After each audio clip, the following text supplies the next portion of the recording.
أعوذ بالله من الشيطان الرجيم بسم الله الرحمن الرحيم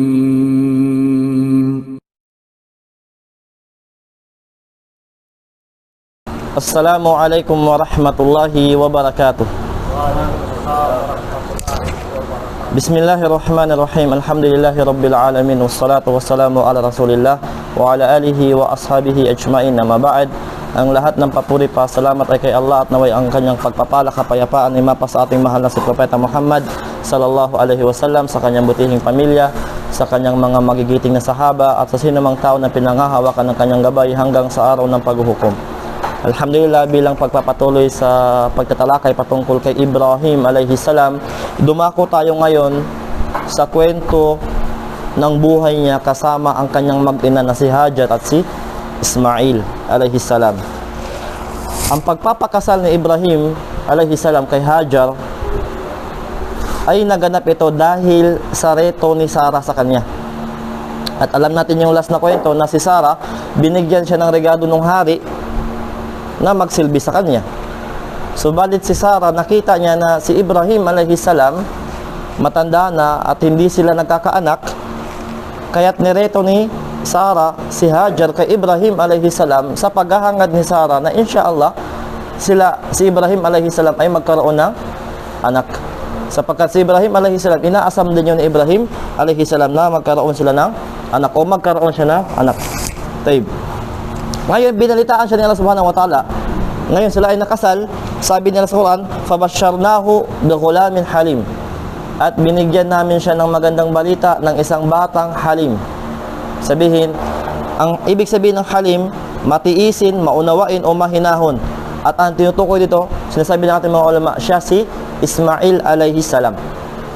Subhanallah. So, hindi kapintasan sa mga babae ang magreto ng mapapangasawa ng kanyang asawa. Hindi kapintasan yun sapagkat mas advantage yun. Bakit? Yung asawa ng asawa mo, kilala mo na. Hindi na, ang isang sister, hindi na siya mag-a-adjust. Bakit? Magkakilala na sila ng kanyang co-wives. At nagaganap yan sa mga ibang mga brother na ang asawa ng mga sister ay isa lang at sila ay mag-best friend din sa nung una. Sabihin, hindi yun kapintasan. Bagkus, kabilang yun sa mga advantage. Kasi kung ang asawa niya naman ay mag-asawa naman talaga, yung sister lang magreto para at least yung mapapangasawa ng asawa niya ay kilala niya. Yun ang ginawa ni Sarah. Yun ang ginawa ni Sarah nung nireto niya si Hajar kay Ibrahim alayhi salam. Sumunod na nangyari, mga kapatid sa Islam, yung inutusan ni Allah subhanahu wa ta'ala si Ibrahim alayhi salam na ihatid si Hajar at si Ismail doon sa Makkah na wala pang kabuhay-buhay na lugar noon. Yung pag-iwan ni Ibrahim alayhi salam sa mag-ina niya doon sa mismong Makkah. Naiulat na ang edad nito ni Ismail dito, naiulat na sinasabi ng mga ulama na siya ay 2 taong gulang sa mga sitwasyon na ito. Nag-travel sila kasama ang mga ilang mga pagkain, mga dates at mga tubig, at pagdating nila mismo doon sa lugar ng Makkah na kung saan yung lugar na yun noon, wala pang kabuhay-buhay noon. Patay siya na bundok, patay siya na deserto. Walang kahoy, walang tubig, walang naninirahan, wala ka. Ang Makkah noon ay patay. At nung pagdating nila mismo doon sa lugar kung saan tinatayo ang Kaaba, si Ibrahim alayhi salam ay tumalikod na at umalis at iniwan ang kanyang mag-ina. Allahu Akbar. Siyempre si Hajar nagtataka at bakit kami iiwan dito ng aking asawa na wala namang kabuhay-buhay, walang tao, walang tubig, walang pagkain, wala. Zero. At sumunod siya, faqala, at sabi niya, ya Ibrahim, ayna tadhhab wa tatrakuna bihadha alwadi alladhi laysa fihi anisun wala shay. O Ibrahim, saan ka pupunta? Iiwan mo ba kami dito sa isang lugar na walang katao-tao at walang anuman? Wala. At hindi sumasagot si Propeta Ibrahim alayhi salam at paulit-ulit sinabi ni Hajar, Ibrahim, iiwan mo ba kami dito? Iiwan mo ba kami dito? Ni wala man lang kabuhay-buhay, walang katao-tao. Kami lang dito, Ibrahim. Hanggang sa sinabi ni Hajar alayhi salam sa kanyang asawa, Allahu amaraka bihada? Utos ba yan sa'yo ni Allah? Utos ba yan sa'yo ni Allah, Ibrahim? At dito na lumingon si Ibrahim alayhi salam at sabi niya, Naam, oo. Qalat, at sinabi ni Hajar, pakinggan nyo ang sagot ng isang mu'mina, ng isang tapat at masunurin kay Allah subhanahu wa ta'ala. Idhan la yudayyi'una thumma raja'at. Kung ganun, hindi kami pababayaan ni Allah subhanahu wa ta'ala. At siya ay bumalik doon kay Ismail alayhi salam. Ano aral dito mga kapatid sa Islam? Biyayaan naman tayo ng mga asawa na kapag ang utos ni Allah ay ginagawa natin, ay hindi sila humahadlang sa atin, bagkus sinusuportaan pa tayo at sila ay nagtitiis. Kapag ang utos ni Allah ay ginagawa natin, nagtatrabaho tayo sa mga kautosan nila subhanahu wa ta'ala, naway biyayaan tayo ng mga asawa na katulad o kagaya kay Hajar alayhi salam. Aamarak Allahu bihada? Utos ba yan sa'yo ni Allah? Kung utos sa'yo yan ni Allah, naiwan kami dito, kahit wala kaming makain, kahit wala kaming kasama, magtitiis ako. Sundin mo lang ang utos ni Allah subhanahu wa ta'ala. Sa panahon natin ngayon, maraming mga kalalakihang mga Muslim ang hindi nagagampanan ang utos ni Allah subhanahu wa ta'ala dahil sa ano? Sa pagharang ng kanilang mismong mga asawa. Mahal, magdadaawa ako. Mahal, magsasala ako. Mahal, sasama ako sa pagsaba na ganito. Mahal, gagawin ko to. Mahal, magsasadaka tayo. Mismong sila mismo yung humaharang. Wala bang iba? Baka meron namang iba dyan. Hayaan mo na sila. La ilaha illallah.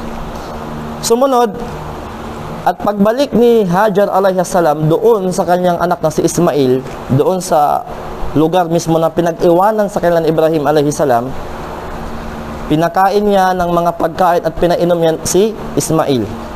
At nung naubos na ang pagkain nila, stock, siyempre naubos lang yan kasi nga ang bit-bit lang nila ay kakarampot lang.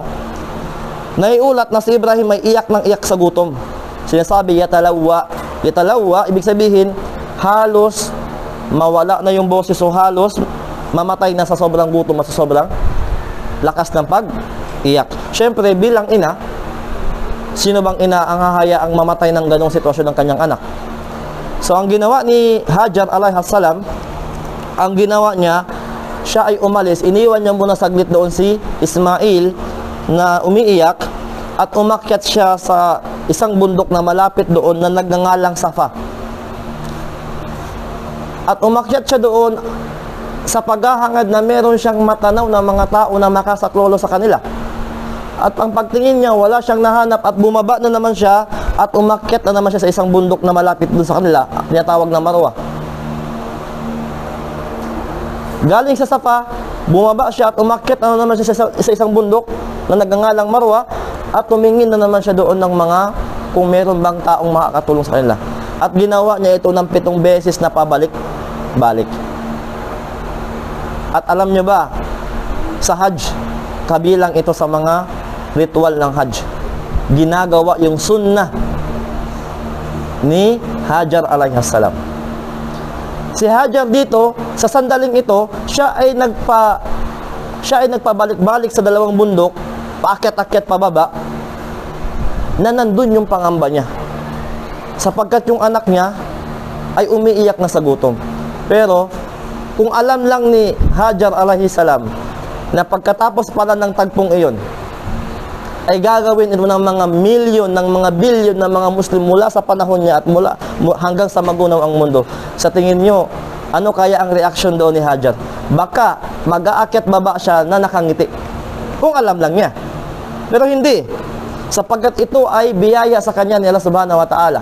Kung alam niya na ang mangyayari sa pag-akyat niya doon at sa pagbaba niya sa Safa wal Marwa ay susundin siya ng mga tao, ng mga milyon, bilyon na mga Muslim, siguro aakyat baba siya doon na siya ay nakangiti. sapagkat karangalan yun. Karangalan niya yun. Ito ay rizq, ito ay biyaya sa kanya nila subhanahu wa ta'ala. Mga kapatid sa Islam, wa man yattaqillaha yaj'al lahu makhraja. Sino man ang matakot kay Allah subhanahu wa ta'ala. At ang takwa, sinasabi natin, ito yung sa pamamagitan ng pagsunod sa mga ipinag-uutos ni Allah at paglayo sa mga ipinagbabawal niya. Sino man ang mayroong takwa, takot kay Allah, bibigyan ni Allah ng solusyon ng kanyang problema. Wa yarzuqhu min haythu la yahtasib. At bibigyan siya ng mga biyayang hindi niya inaakala. Inaakala ba ni Hajar? Inaakala ba niya na susundin yung kanyang ginawa? Hindi. Bagkus kabilang yun sa mga biyaya sa kanya ni Allah subhanahu wa ta'ala. At pagkatapos nung siya ay nasa Marwa na 7 beses, pabalik-balik, meron siyang naririnig dun mismo sa paanan ni Ibrahim alayhi salam. Sabi niya, sabi niya, tumahimik ka. Ang kinakausap niya dun, sarili niya. Tumahimik kasi para siyang may naririnig eh. Sabi niya, kung ikaw ay may pangangailangan, magpakita ka sa akin at tutulungan kita. At nakita niya dito ang isang anghel. Nakita niya dito ang isang anghel na naiulat sa hadith, sa sobrang haba ng hadith na yun, kumbaga naiulat ni Imam Bukhari rahimahullah ta'ala. Nakita niya ang isang anghel at sinasabi sa tafsir, sa paliwanag, na si Jibril daw yun. Na kung saan binubungkal yung lupa sa pamamagitan ng kanyang pakpak. Doon mismo sa kanyang paanan. Doon mismo sa paanan ni Ismail alayhi salam. At bumaba doon si Hajar at nasaksihan niya habang binubungkal ng anghel na yon sa pamamagitan ng kanyang pakpak yung lupa, lumabas doon yung Zamzam water. Ayun na yung kwento ng Zamzam. Allahu Akbar. Subhanallah. Biyaya ni Allah subhanahu wa ta'ala. Biyaya ni Allah subhanahu wa ta'ala. Sino mag-aakala? Ni walang taong mag-aakala. Ni mismo si Hajar, hindi niya aakalain yun na mayroong tubig doon. Subalit, ginampanan nila yung utos ni Allah subhanahu wa ta'ala. Nagsabar silang pamilya. Dumating ang tulong ni Allah subhanahu wa ta'ala. At ang sumunod na nangyari, sabi ni Propeta Muhammad sallallahu alaihi wasallam, rahimallahu umma Ismail law tarakat Zamzam aw qala law lam taghrif min al-ma lakanat Zamzam aynan mu'inah.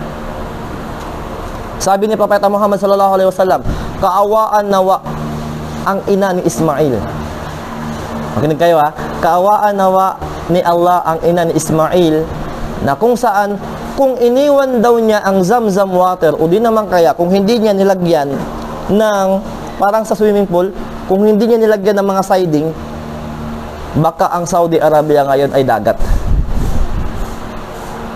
Ginawa niyang parang balon. Kaya sabi ni Propeta Muhammad, nagdua siya kay Hajar alayhi salam.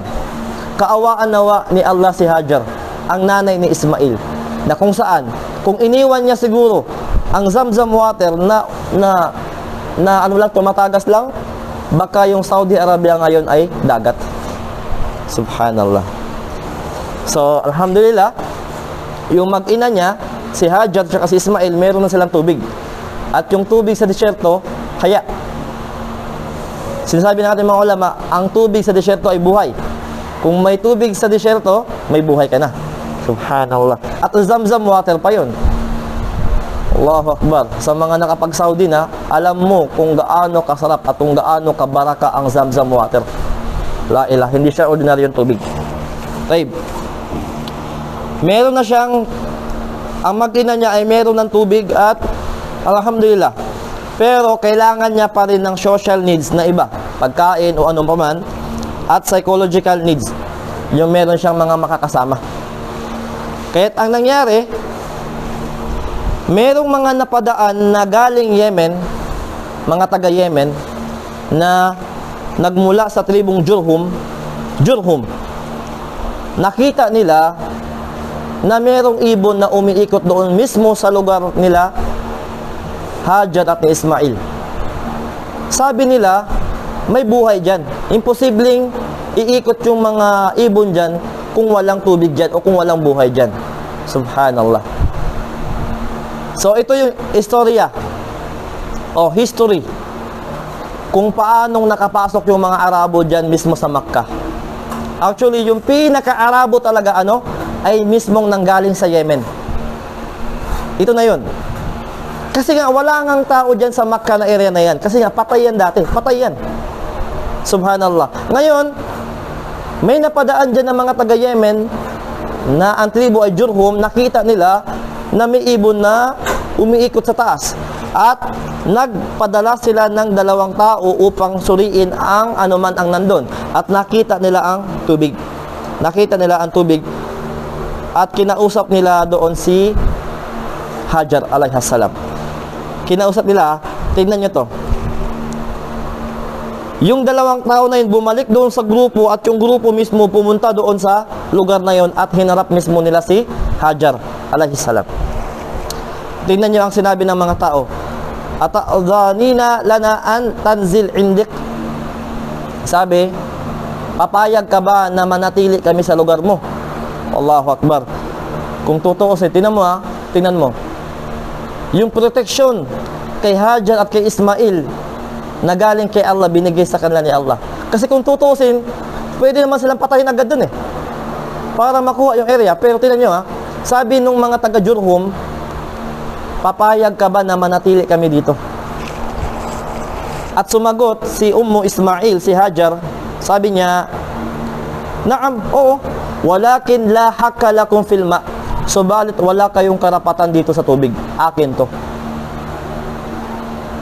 Nakakamanghang tanong at nakakamanghang sagot. Bakit? Kung tutusin nga, kaya nga naman nilang patayin yung makina at sa kanila na yung tubig. Subalit, kabilang yun sa protection sa kanila ni Allah subhanahu wa ta'ala. At mga kapatid sa Islam, ating balikan si Ibrahim alayhisalam. Nung siya ay papalayo na, hindi na niya makita ang kanyang mag-ina. Nung umalis siya ay nagdua. Siya ay nanalangin. Sabi niya, inangat niya ang kanyang mga kamay, Rabbana inni askantu min dhurriyyati biwadin ghayra dhi zar'in 'inda baitikal muharram. La ilaha illallah. Sabi niya, Ya Allah, o aking Panginoon, tunay na pinatira ko ang aking mag-ina sa lugar na wala man lang kabuhay-buhay. Doon mismo sa bahay dalanginan mo na banal. Ang tinutukoy niya, doon niya mismo iniwan sa Kaaba area. Rabbana liyuqimus salah. Ya Allah, upang sila ay makapagtaguyod ng pagdarasal. Faj'al af'idatan minan nasi tahwi ilaihim. Ya Allah, gawin mo po na ang mga puso ng mga tao sa lugar na ito o sa lugar na yon ay mapalapit sa kanila. Ay mapalapit sa kanila. Warzuqhum minat thamarat, at biyayaan niyo po sila ng mga prutas at ng mga biyaya ng mga makakain, Ya Allah. La'allahum yashkurun, nang sa gayon po ay sila ay magpasalamat sa iyo. Nais kong huminto dito at magbigay ng paliwanag. Mga kapatid sa Islam, nakakamangha itong dua ni Ibrahim alayhisalam. Nakakamangha. Inuna niya muna ang pagsasala. Ya Allah, iniwan ko po yung mag-ina ko dyan sa lugar na yan para sila ay magsala. At gawin nyo po na ang mga puso ng mga tao ay mapalapit sa kanila. At biyayaan mo sila ng pagkain upang sila ay magpasalamat.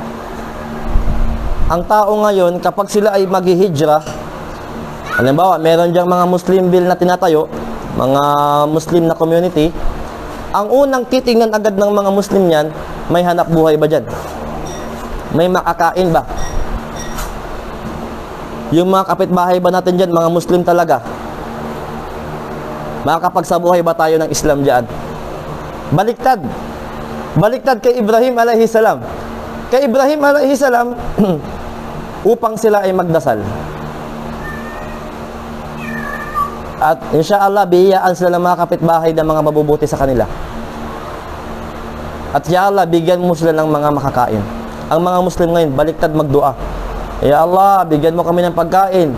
Ya Allah, ilagay mo kami sa lugar na kung saan mabubuti, mga Muslim yung kapitbahay. At Ya Allah, para kami ay makapagtaguyod pa ng pagdarasal sa iyo.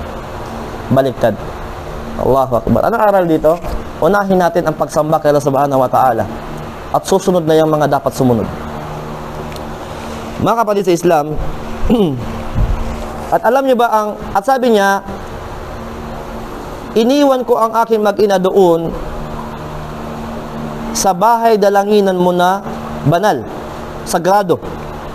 Ang Kaaba ay malapit sa puso natin dahil sa dua na ito. Ang Kaaba, malapit sa puso natin dahil sa dua na ito ni Ibrahim alayhi salam. Ano sabi niya?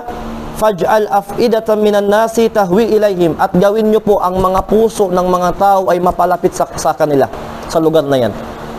Allahu Akbar. At sabi ni Allah sa ibang verse, wa ij'alna al-baita mathabatan lin-nas, at ginawa namin ang bait, ang Kaaba, sa mga tao bilang mathaba. Ang mathaba, sinasabi ng ating mga ulama, ay parang isang batang kamelyo na naglalaro saglit at babalik din agad sa kanyang ina. Ibig sabihin, kung makakapunta ka daw doon sa Kaaba, at pag uwi mo sa Pilipinas, magkakaroon ka ng homesick doon sa Kaaba. Tayo nga, hindi pa tayo nakapunta, pero inaasam natin yun. Inaasam natin yun sa buong buhay natin, na naway biyayaan tayo doon, na makapunta tayo doon sa Kaaba. Makabisita tayo sa mismong pinakasagradong lugar ni Allah subhanahu wa ta'ala, ang Baitul Muharram, ang Kaaba mismo. At mga kapatid sa Islam, yung sumunod na nangyari, at naghijra na nga ang mga taga-Jurhum, taga-Yemen, tungo doon sa lugar na yun sa Makkah, at namuhay sila doon na parang isang pamayanan, at ginalang nila ang mag-ina. Ginalang nila si Hajar alayhi salam at si Ismail alayhi salam. Wa ta'allama al-arabiyyata minhum. Subhanallah. At tinuruan nila si Ismail alayhi salam ng lugatul Arabiyya, ng lingwaheng Arabic. Kasi nga, ang Arabo nga naman ay galing talaga sa Yemen, at tinuruan nila ngayon si Ismail ng lingwahe nila. Taib. At pinaasawa ng mga taga-Jurhum ang kanilang babae doon kay Ismail alayhi salam. At yung next na nangyari, namatay ang kanyang ina. Namatay ang kanyang ina. At nilibing. At faja Ibrahimu ba'da matazawwaja Ismail. Subhanallah. At dumating si Ibrahim alayhi salam para dalawin si Ismail pagkatapos ng kanyang kasal. At ang naabutan niya dito ay ang kanyang may bahay. Sabi niya, nasaan si Ibrahim? Nasaan si Ismail? Sabi niya, umalis. Mayroong pinuntahan. Ang naabutan ni Ibrahim alayhi salam yung kanyang asawa ni Ismail. Kinumusta ito ni Ibrahim? Kumusta yung pamumuhay nyo? Sabi niya, kami ay nahnu bishar, nahnu fidiq wa shiddah. Kami ay nasa hindi magandang kalagayan, kami ay nasa kahirapan, puro pagrereklamo. Puro pagrereklamo. Puro siya pagrereklamo sa buhay nila ni Ismail alayhi salam. Sabi niya, pagdating ng asawa mo, kasi aalis na ako, ikra'i alayhi salam, sabihin mo salam sa kanya galing sa akin, wa quli lahu yughayyir at sa babe. Sabi niya, at sabihin mo sa kanya na palitan niya ang kanyang doorstep, ang tarangkahan, o ang kanyang pintuan. Subhanallah. At dumating nga si Ismail alayhi salam, hal ja'akum min ahad? Meron ba ika ditong dumating? Kasi nandun yung pakiramdam ni Ismail na parang may dumating. Wahyu ni Allah subhanahu wa ta'ala. Sabi ng kanyang asawa, oo, merong dumating dito na matanda at hinahanap ka. At nagtanong patungkol sa pamumuhay natin. At binalitaan ko siya kung ano yung sitwasyon natin. At sabi ni Ismail, nagpayo ba siya? Sabi ng kanyang asawa, qalat na'am, amarani aqra alayka salam wa yaqul. Na'am, sabi niya na kapayapaan daw sa'yo, at sinabi niya na baguhin mo daw ang tarangkahan ng iyong pintuan. Sabi ni Ismail alayhi salam, naintindihan niya ang payo ni Ibrahim. Sabi niya, ang kinutukoy dyan na papalitan ay ikaw. Inuutusan ako ng aking ama na ikaw ay hiwalayan ko. Palitan kasi puro reklamo meron tayong makukuha ang aral dyan na pag mga asawa natin, magpakopkop sila kay Allah subhanahu wa ta'ala, puro reklamo sa sitwasyon kung ano ang meron tayo. Subhanallah, huwag nilang hintayin na sila ay palitan. Pero nawa, hindi naman agad-agad yun. Naway biyayaan tayo ng pangunawa sa ating palataya. At nagpakasal ulit si Ibrahim alayhi salam at dumating ulit si at nagpakasal ulit si Ismail alayhi salam at bumisita ulit si Ibrahim alayhi salam at ang nakita niya yung second wife ni Ismail. At kinumusta niya, kumusta yung inyong pamumuhay dito? Allahu Akbar. Ano ang sabi ng isang matapat at masunurin kay Allah na asawa? Sabi niya, nahnu bi khairin. Subhanallah, kami ay nasa mabuting kalagayan. Wa athnat 'ala Allah Ta'ala, at pinupuri niya si Allah Subhanahu wa Ta'ala. Ma ta'amukum? Sabi ni Ibrahim alayhi salam, ano ang pagkain niyo dito? Sabi niya, al-laham, karne. At sabi ni Ibrahim, ano ang iniinom ninyo? Ang iniinom po namin dito ay tubig. Subhanallah. Kaya nagdua si Propeta Ibrahim, Allahumma barik lahum fil lahmi wal ma. Ya Allah, biyayaan niyo po Ya Allah, biyayaan niyo po sila sa kanilang pagkain, karne at sa tubig. At nung dumating si Ismail alayhi salam, sabi niya, may dumating ba ikang tao?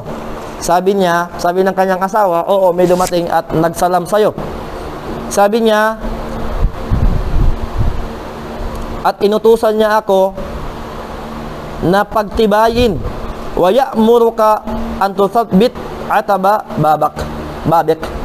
Sabi niya, at tinuruan niya ako o inutusan niya ako na pagtibayin mo daw ang iyong tarangkahan, ang iyong doorstep. Allahu Akbar. Sabi ni Ibrahim, "Zaka abi wa antil atabatu amarani an amsikak."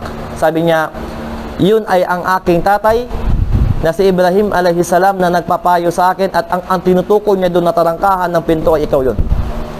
Na pinapayuhan niya ako na huwag kitang hiwalayan sapagkat ikaw ay matuwid na Muslima. Wow, Akbar. Napapangiti si Jamila. Taib. Ang dua ni Ibrahim alayhi salam, at naway maging dua din natin ito. Sabi niya, Rabbi habli minas salihin. Sumunod na nangyari, kabilang sa mga dua ni Ibrahim alayhi salam, o aking Panginoon, pagkalooban niyo po ako ng mga anak na mga salihin, na mga matutuwid kay Allah Subhanahu wa Ta'ala. Taib. At yun na nga, ito ay tinugon sa kanya nila Subhanahu wa Ta'ala, fabasharnahu bi ghulamin halim, at binigyan namin siya ng balita, magandang balita, ng isang batang halim. At ito ay si Ismail alayhi salam, na maunawain, siya ay matiisin, maunawain, mahinahon na bata. At ang sumunod na nangyari, mga kapatid sa Islam, falamma balaga ma'ahu sa'i, qala ya bunay inni ara fil manam anni adbahuk. Subhanallah. Ito na yung naganap na tagpo, na kung saan dumating na yung panahon na kung saan sinasabi ng ating mga ulama, kaya na ni Ismail na tumayo sa kanyang sariling paa. Isang araw pinasyalan siya ni Ibrahim alayhi salam, at habang naglalakad-lakad sila, sabi niya, o aking mahal na anak, ya bunay, sinabihan niya, nakita ko sa aking panaginip na ikaw ay aking kinakatay. Fandur mada tara.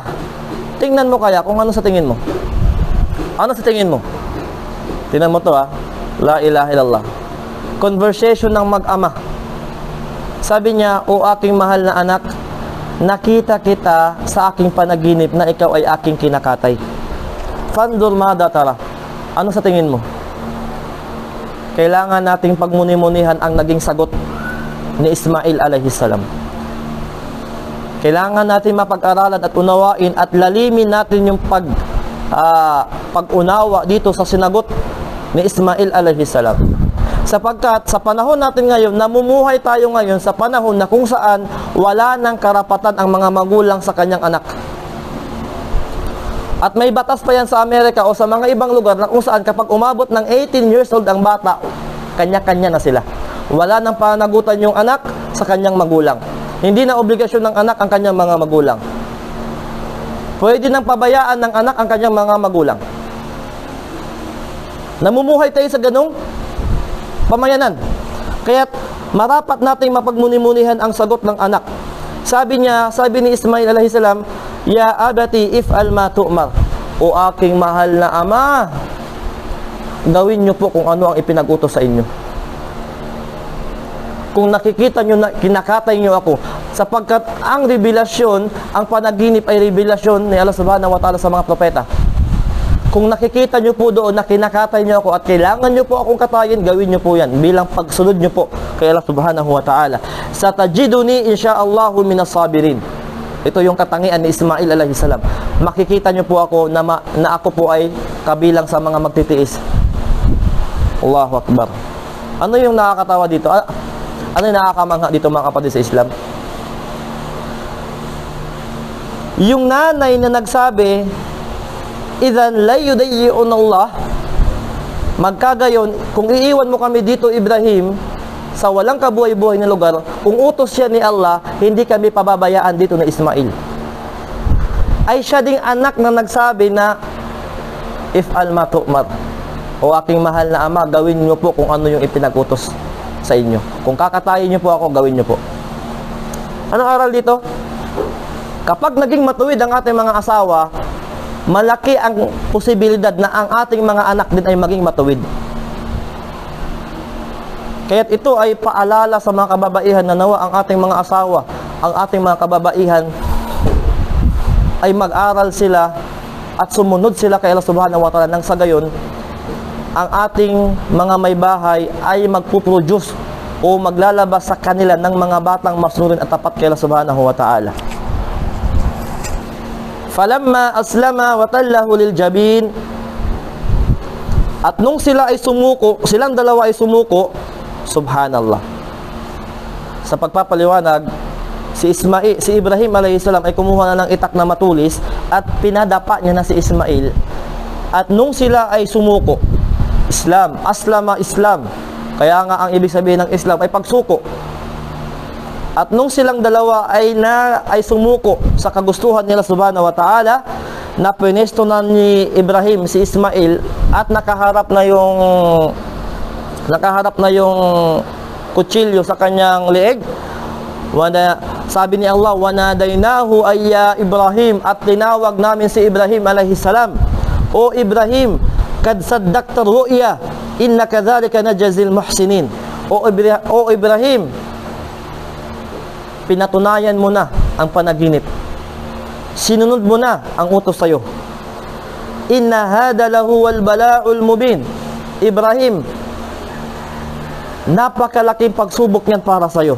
Wa fadaynahu bidhabhin azim, at niligtas namin si Ismail alayhi salam at ginawa namin kahalili sa pag-aalay ni Ibrahim alayhi salam ay ang malaking tupa, ang magandang tupa.